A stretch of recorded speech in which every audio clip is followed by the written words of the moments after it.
जय राम जी के मित्रों। गीता अध्याय 1 श्लोक 10 तथा 11।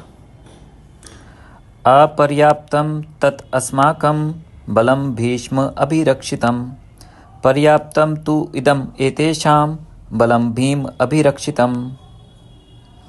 अयनेषु च सर्वेषु यथाभागम् अवस्थिताः भीष्मम् एव अभिरक्षन्तु भवन्तः सर्वे एव ही।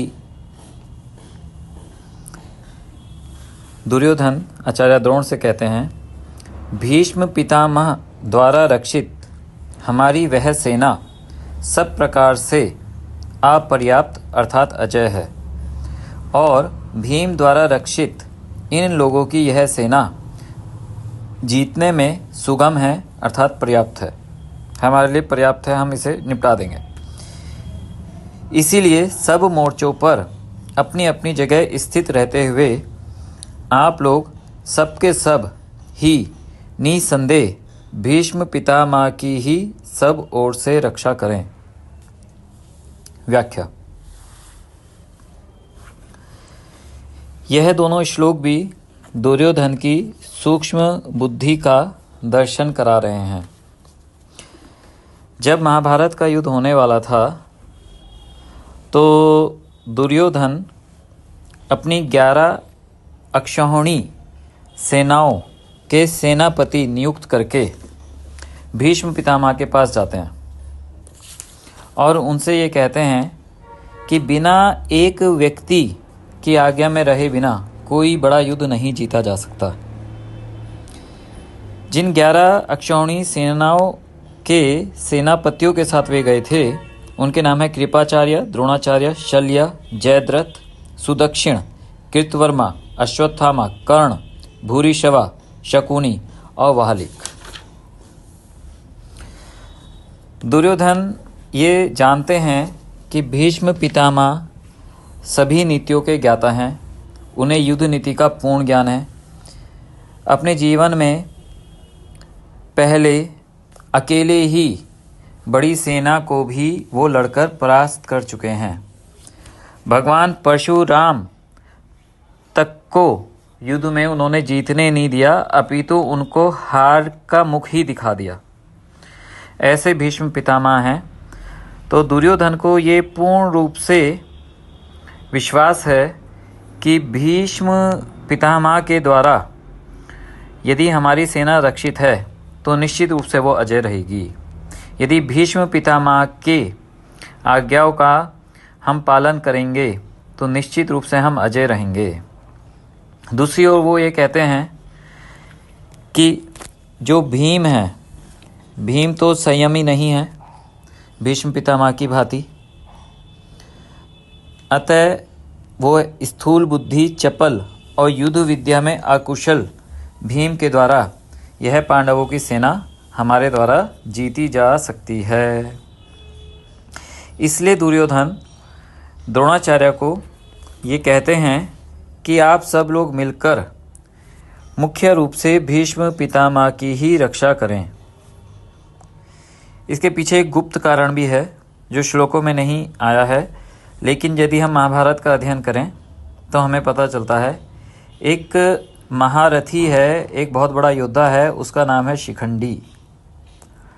शिखंडी पूर्व जन्म में स्त्री था और उस शिखंडी को भीष्म पितामह स्त्री के रूप में ही मानते हैं। तो दुर्योधन को यह भय है यदि शिखंडी भीष्म पितामह के सन्मुख आ गया तो स्त्री मानकर उस पर दादाजी शस्त्र नहीं चलाएंगे और ऐसी स्थिति में दूसरे लोग इन पर शस्त्र आदि चला सकते हैं जिससे इनके जीवन को खतरा उपस्थित हो सकता है। इसलिए वे द्रोणाचार्य को शिखंडी का नाम तो नहीं लेते, लेकिन कहते हैं कि आप सब लोग मिलकर के भीष्म पितामह की पूर्ण रूप से चारों ओर से रक्षा करते रहें, क्योंकि अगर वे रक्षित हैं तो वो हमारी सेना की भी रक्षा निश्चित रूप से कर लेंगे। ऐसा कोई आदित्य वीर मैं नहीं पाता हूँ जो भीष्म पितामह को परास्त कर सके इस युद्ध में। तो यह बड़े मार्के की बात है। एक और बात, महाभारत में जो युद्ध हुआ है यह भीष्म पर्व से प्रारंभ होता है और गीता भी भीष्म पर्व में ही आई है। भीष्म पर्व से पूर्व एक पर्व है उद्योग पर्व, और उद्योग पर्व से भी पूर्व एक और पर्व है, उसका नाम है विराट पर्व। तो विराट पर्व के अंत में अकेले अर्जुन की लड़ाई पूरी कौरवों की सेना से होती है और वो पूरी कौरवों की सेना को परास्त कर देते हैं। उसमें अर्जुन कर्ण को भी परास्त करते हैं, द्रोणाचार्य कृपाचार्य को भी परास्त करते हैं, शकुनी को भी परास्त करते हैं, और यहाँ तक कि भीष्म पितामह को भी युद्ध में वो संतुष्ट कर देते हैं। और भीष्म पितामह कुछ समय के लिए बाड़ों से घायल होकर रथ में पीछे बैठ जाते हैं। लेकिन अकेले भीष्म पितामह ही ऐसे हैं जो उस युद्ध में अचेत नहीं हुए हैं, बाकी सब अचेत हो गए हैं, बेहोश होकर के गिरे हुए हैं। तो यहाँ यह बात सिद्ध करती है, यह घटना सिद्ध करती है कि कौरव पक्ष की सेना में सबसे बड़ा योद्धा हैं भीष्म पितामह। भीष्म पितामह को सारे अस्त्रों शस्त्रों का पूर्ण ज्ञान है। तो बस उनकी एकमात्र प्रतिज्ञा यह है कि मैं पांडवों का वध नहीं करूंगा क्योंकि मेरे पोते हैं, और मैं अपने वंश का विनाश नहीं करूंगा। बाकी मैं राज्य के प्रति ईमानदार रहने के कारण कौरवों पक्ष की ओर से युद्ध करूंगा और सबको परास्त करके दिखाने के लिए उद्यत होऊंगा। यह बात दुर्योधन अच्छी तरह से समझते हैं और वे इसीलिए द्रोणाचार्य को कहते हैं कि आप भीष्म पितामह की रक्षा करिए। अगर वे रक्षित रहे, यदि उनकी रक्षा होती रही तो निश्चित रूप से हम जीत जाएंगे, ऐसा दुर्योधन को पूर्ण विश्वास है। तो यह श्लोक है इस तरह से।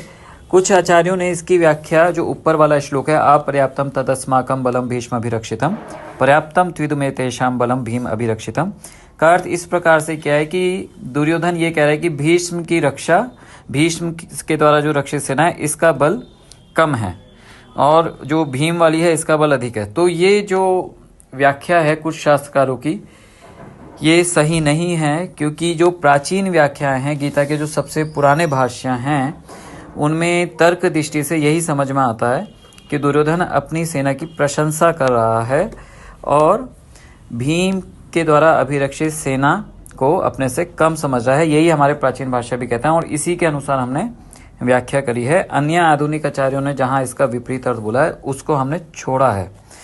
तो यह बहुत मुख्य श्लोक हैं। आगे के श्लोकों में हम देखेंगे कि भीष्म पितामह शंख बजा देंगे और उसके बाद भगवान श्री कृष्ण, अर्जुन, ये सब भी अपने शंख बजाएंगे और उसके बाद अर्जुन रथ श्री कृष्ण जी को कहेंगे कि सेनाओं के बीच में खड़ा कर दीजिए, मैं सबको देखना चाहता हूँ, अपने सगे संबंधियों को देखना चाहता हूँ।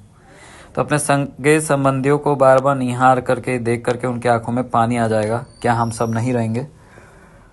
तब उसके बाद भगवान श्री कृष्ण गीता का उपदेश देंगे, जब अर्जुन ये कह देंगे कि अब मैं युद्ध नहीं करूँगा, अपने सगे संबंधियों को मैं नहीं मार सकता। तो सत्य धर्म के लिए लड़ना ही पड़ता है। भगवान श्री कृष्ण अर्जुन को ये पूर्ण उपदेश आगे के अध्यायों में देंगे। तो अभी यहाँ तक का है, अभी हम यहाँ पे रोकते हैं। हरि ओम।